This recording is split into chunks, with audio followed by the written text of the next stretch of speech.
Thanks for inviting me to talk about the OSIRIS-REx mission. I've brought a little 3D printed model of the asteroid, so after the talks, if you want to come up and get more intimate with it, you can see tactily what the asteroid looks like. I'll apologize in advance that I will say nothing about the moon during this talk. So, no apologies needed. So you'll be shocked to hear that OSIRIS-REx is an acronym. And I'll let you read what it is yourself, but I want to point out two things. One is, here, I'll use this. This little video that's going down here is showing how the sampling system works. I'll return to this later, but it's a different process than Hayabusa 2 is using. The sample head is pressed against the ground, nitrogen bottle. Valve is opened and pure nitrogen flows in and creates a lot of turbulence and a vortex under here that mobilizes material, which then can go up through some flaps and be collected against a filter that wraps around the outside of this. So this system has been tested for all kinds of materials. It works extremely well as long as the material is small enough to fit through the gaps here. So while the acronym spells out a number of the goals of the mission, I'll key on two main things here, although I will address all of these with the slides at one point or another. But the primary goal of the mission is to bring back samples of a pristine carbonaceous asteroid regolith so we can study them in the laboratory on Earth. We do have ways to measure the asteroid in situ, spectral interpretation, and so on. And there are a lot of reasons we want to do this, in particular since it's a primitive asteroid. We expect it to contain organics, and so this will give us insights into the kinds of organics that would have been delivered to the surfaces of planets in the early solar system and may have played a role in the origin of life, for example. But another one I'll mention a little bit, it has to do with the security aspect and understanding the effect of the Yarkovsky effect and how it's affecting the orbit of this object. Bennu is at the top of the list for potential impact hazards on the Earth, and as I'll show you, it's a large enough object that there's reason to be concerned. So just a quick overview of where we are now. We launched in September of 2016. We did an orbit of the Earth to come back, or the Sun to come back to the Earth for a gravity assist. That then got us to where we could finally arrive at the asteroid, which officially happened on December 3rd of 2018. And since that time, we've been traveling along with the asteroid, doing measurements from lots of different angles, using the in situ instruments to try to understand the body better in preparation for picking possible sampling sites. You can see we get near to aphelion here in the next month, and I'll show you a timeline later that shows when we anticipate doing the sampling, but it'll be the next summer. So at the moment, we're here on the timeline, and we're trying to down select to 4 finalist sites for the sampling, for which we will do low altitude flybys to get better images of them, and hopefully one of those will prove to be meet all our criteria for sampleability, safety, science value, and so on. And once we have that picked, then we can start doing rehearsals and prepare for the actual tag, which happens in July of next year. So just to give you a sense of the scale of things, this is Itokawa, where Hayabusa went. This is what we just heard great talk about here, Ryugu and Hayabusa 2. Bennu and Ryugu look amazingly alike. In fact, if you're just given a flash image of both, it's sometimes difficult to tell the difference between the two, but these are to scale. Bennu is about half the diameter of Ryugu, but they have a very similar overall shape. And I would add, our previous speaker, I think he used the word that you didn't expect the asteroid to be so unfriendly. This is the same, I may have used a different word than unfriendly, but it's basically the same issue. We thought we would get to an object that would have some flat, smooth places, and this is not what these objects look like. So Bennu's small, but it's not that small. This is to scale to the Golden Gate Bridge. You wouldn't want to actually see these two juxtaposed like this.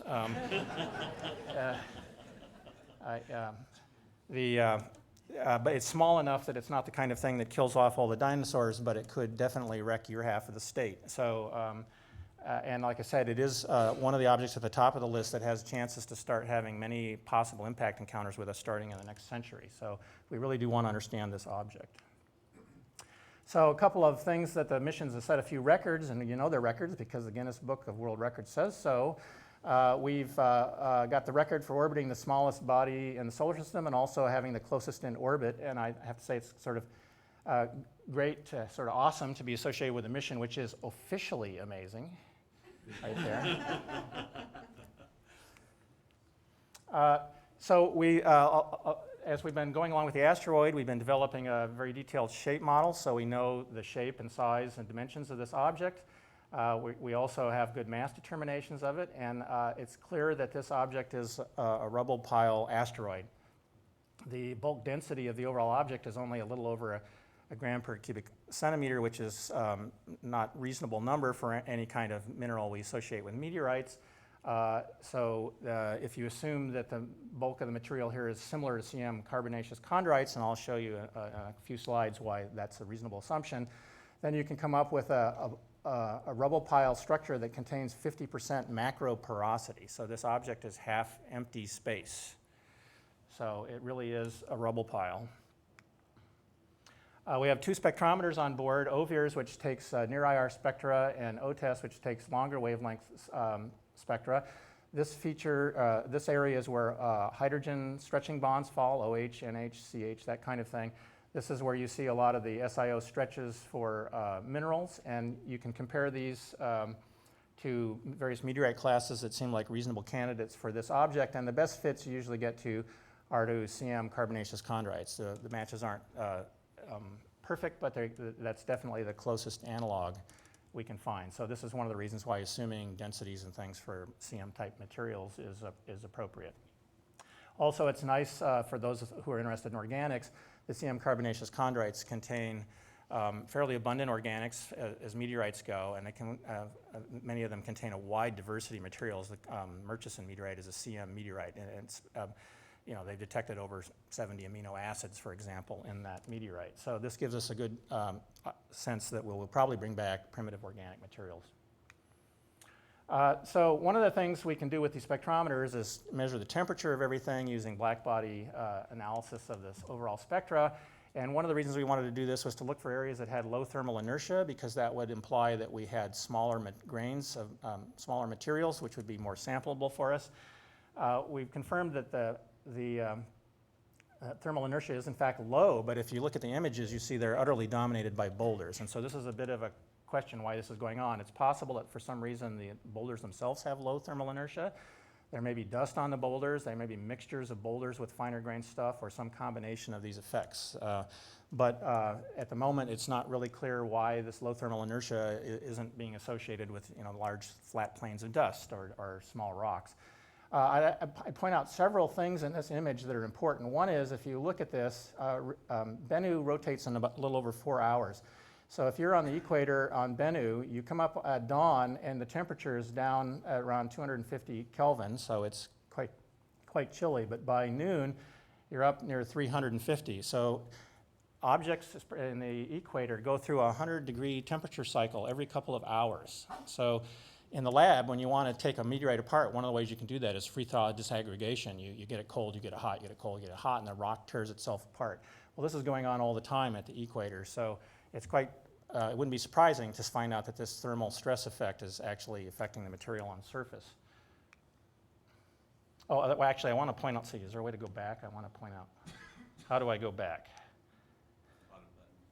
Yeah, it's not working. Oh, there we go. Okay. Another thing I want to point out, which is important for this Yarkovsky effect I'll talk about, is when you rotate a body in sunlight, the hottest part of the surface is not at noon where the sun is directly overhead. It's in the afternoon. We experience this all the time on the Earth. And this non-isotropic emission of the light relative to the sun angle, the body sun angle, has an effect, or can have an effect if the object is small enough, on the orbit of the object. So here's a schematic that sort of shows that. If you have an object whose pole is perpendicular to its orbit and it's rotating in a prograde rotation, then that afternoon side being the hottest means you're emitting more radiation out of the trailing side, and that acts as a sort of thruster that pushes your object outward in its orbit. If you have a retrograde rotation, then it's the leading side, which is the afternoon side, and it's putting out radiation, and it causes the orbit to go inward. There can also be seasonal effects where if the pole is tipped relative so that it's almost in the plane, for example, as the simplest case, then you have hemispheres that radiate for part of a season, And the net result of this can be to just slow it down. You can't, this makes the orbits decay inward. In the case of Bennu, the pole is almost perfectly perpendicular to the orbital plane, so this is not a strong effect, but this is. And we've been able to measure the position of this object using radar data and so on for some time now, and we can show that it has deviated from its Keplerian gravity-ruled orbit by 160 kilometers in just 12 years. This is a big deal. If you're worried about an object coming back to hit the Earth, it has many opportunities usually to come back and hit you. And wandering around at 10 kilometers per year is a problem, because when an asteroid comes by and misses you, you're relieved, but you maybe shouldn't be relieved because maybe it missed you by going through what they call a keyhole, which is a part of gravitational orbital phase space where it will come back and get you next time. And many of these keyholes are measured in, their sizes are kilometers or tens of kilometers. So if you don't understand how an object's orbit can evolve through non-Keplerian effects by this amount of distance and that amount of time, you can't really be sure you're doing the right thing if you try to move an asteroid out of the way. You might move it out of the way and the Yarkovsky effect will bring it back. So you need to understand this effect. So a nice thing about this, however, is that since we have this effect, we can actually go back and constrain the mass of the object. There's an additional effect with the body interacting with light, and that's the Yorp effect. I'll let you read the names. But this has to do with anisotropic radiation from the surface causing the object to change its spin state.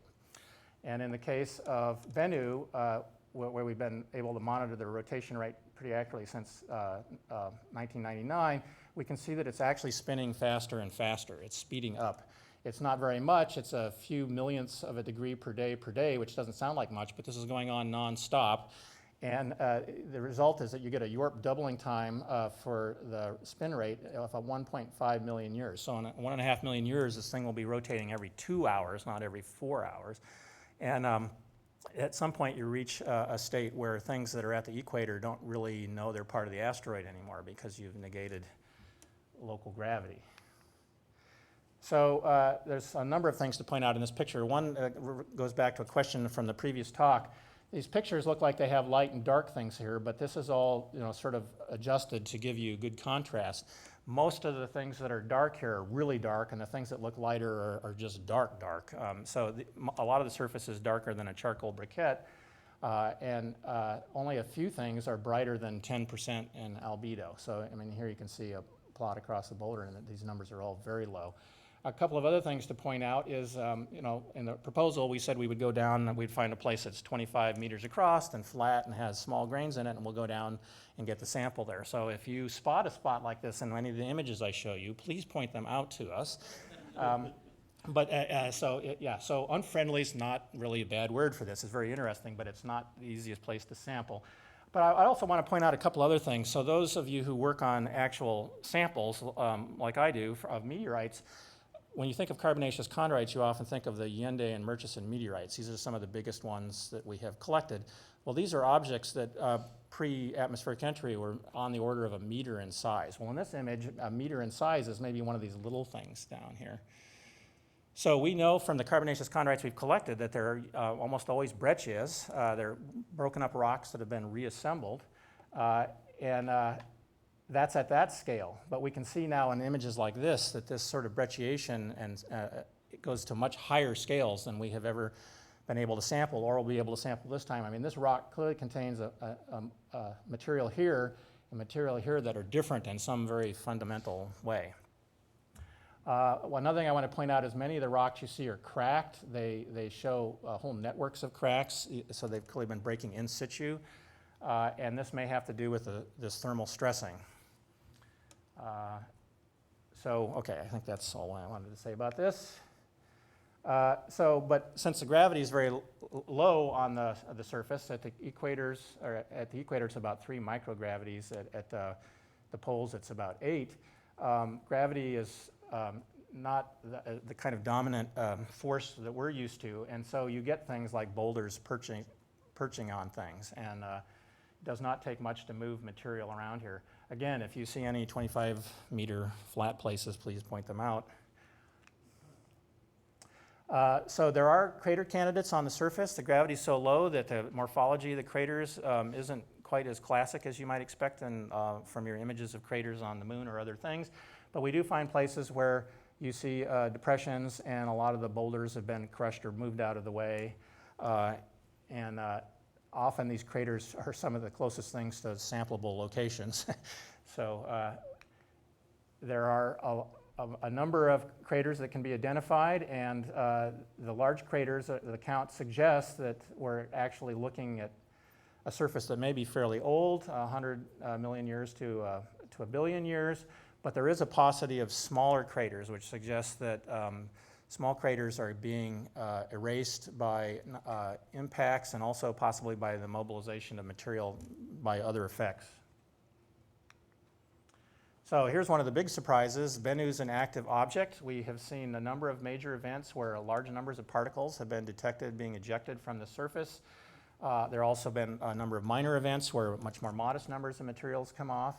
The cause of these ejections is not entirely clear, but one hypothesis is that you have the thermal fractioning of the rocks, exacerbated possibly by volatiles trapped in them. CM carbonaceous chondrites are dominated by phyllosilicates, layer-lattice These have been involved with aqueous alteration. They're very good at holding water between their inner layers and so on. So volatiles may be playing a role. This looks very dramatic, like there's an explosion, but in reality, the gravity is so low, if you do the equation, you can find out that some of these ejection events, could be explained by the energy involved in breaking a saltine cracker in half. Okay, so it's not as violent as it may look. We're now able to track these sort of automatically. The spacecraft rings a bell when it sees things like this. The escape velocity is in the range of 10 to 23 centimeters per second, depending on where you are on Bennu. And the fastest particles are observed moving at a few meters per second. So some of these particles simply escape. And there's probably a selection effect. There may be things that are even faster than these that in this image are up here where we can't see them and they're already gone. So we may be losing more than we know. But many of the particles just go on suborbital trajectories that bring them back to the surface. And then a few lucky particles, depending on what your definition of the word lucky is, actually can go into temporary orbits that actually go around the asteroid several times before they collide back. If you assume, again, a carbonaceous CM chondrite type density and spherical particles, then you can actually follow the trajectory of the disease and try to model all the effects, both gravitational and light interaction and so on, to estimate the diameters of the particles. And you find out that they're small. The density is probably not a bad assumption, but the issue of it being spherical may be a little bit questionable, because if these are phyllosilicates, they have a tendency to like to cleave into flakes. And I think if you go back and watch the Hayabusa 2 images a lot, you'll see that there are some materials that are flying around after the sampling that are not nice spheres. They're more platy. So we're talking about small amounts of material and small velocities, but it is happening, so something's going on there. So one of our biggest areas of endeavor at the moment is to try to figure out where we're going to go down and sample next July. So we have a whole bunch of potential sampling sites. We've been making lots of maps of the asteroid, where we make maps of sampleability, safety, science value, and so on, and then you start overlaying these to find places where you think all the stars line up. And the plan is to winnow this down to 4 sites, which we will then do flybys over between now and the end of the year, so that we can select the final candidate for sampling. Here's some examples of the kinds of places we're finding. Often the places that look a little bit flatter and show fewer boulders and so on are in fact the craters. But again, anything that's in these images that's resolvable, where you can see a rock, that's too big for us to sample. So we're looking at the moment in these kinds of images for areas on the surface where the surface is unresolved. Those are the places we can sample. So here's I'll just end with an artist's conception. Now, how does this look like the asteroid? Okay, so there's some differences between the artist's conception and what we're having to deal with. But this is how you work. You come down, you do a touchdown, there's no landing. You press the sampler against the surface, fire the gas bottle, mobilize a bunch of material, sweep it into the head, back away, and then the head goes, after you do some maneuvers to measure the mass of the captured material, goes into the sample return capsule. So hopefully next July, this is what we'll be doing, although the background image won't look like what you just saw in that. We'll have to get another artist to take another stab at this. So I will just end by saying there are a lot of ways to follow the mission online by all sorts of different means. So by all means, keep an eye on these. Lots of new material appearing every day. And with that, I'll end and entertain questions if there's time.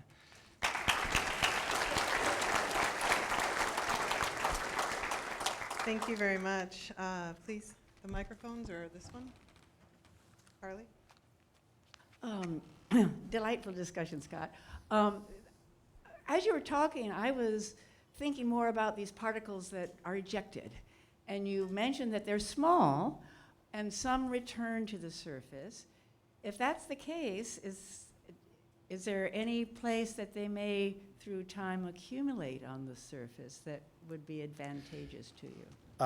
Possibly. So one of the, for those of you who come up and play with the model later, one of the things you immediately notice when you look at the pictures is it has a kind of belly band around it. And the dynamicists say that if you knock stuff off the surface that comes back, it can kind of come back anywhere, but if you knock it off the poles, for example, but if you knock it off the equator, there's a kind of boundary fence that dynamically is hard to get beyond. So things that leave the equator tend to come back to the equator. Things that leave the poles tend to come back any old place. So over time, you accumulate material at the equator. And so if you're doing that with a lot of small particles, then you might build up more small particles there. But there are plenty of boulders on the equator. So, and since we're not quite sure what's causing the events,